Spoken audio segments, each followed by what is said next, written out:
Hello students, welcome to English classes. Today we will start chapter 2nd, which is Nelson Mandela Long Walk to Freedom. So let's look at the summary of this chapter.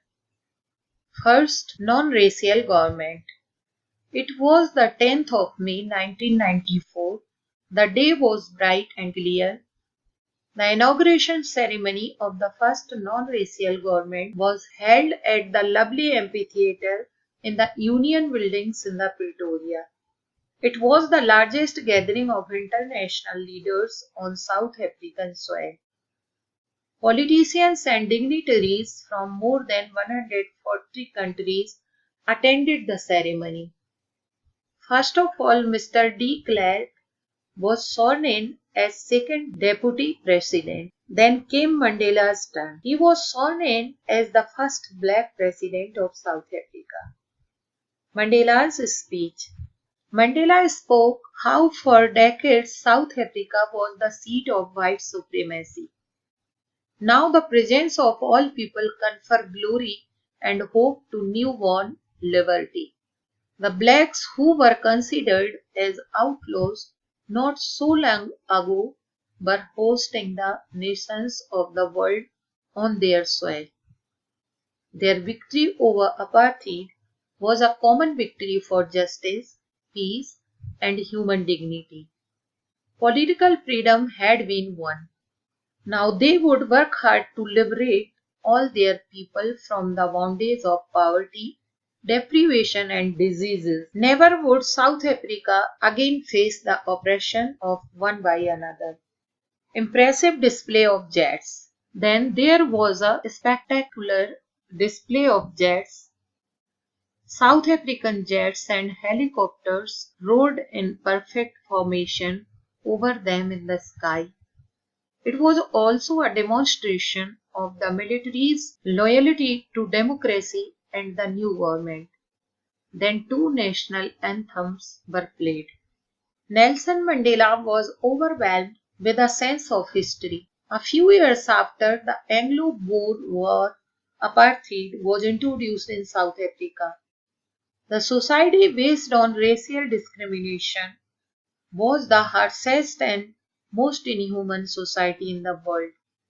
Now a new system based on the equality of all men regardless of their color and race has replaced the old and cruel system. The policy of apartheid. Apartheid created a deep and lasting wound in the people. The decades of exploitation and oppression of the black produced heroes like Tambo, Sisulus, and others.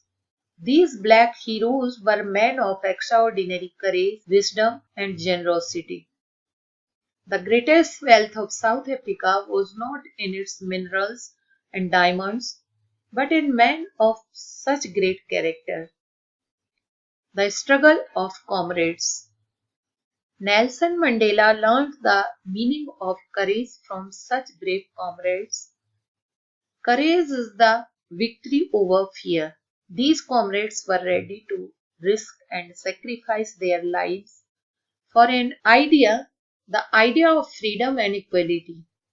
Even in the darkest prisons, their hopes and faith were not broken. They never allowed the flame of struggle to be extinguished. Twin responsibilities. Nelson Mandela thought that every man has twin obligations.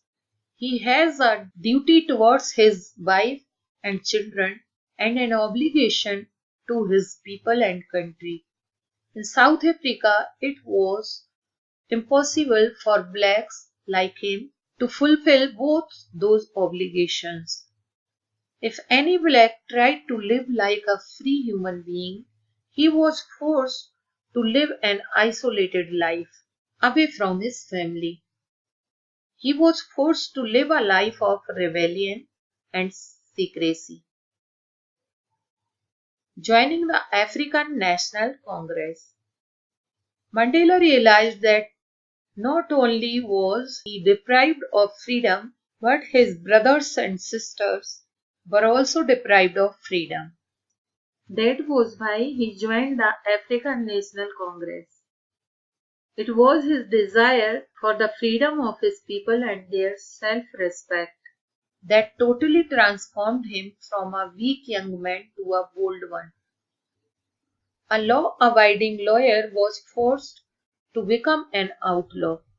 He realized that freedom is indivisible. He knew the oppressed must be liberated. The oppressed and the oppressor alike are robbed of their humanity.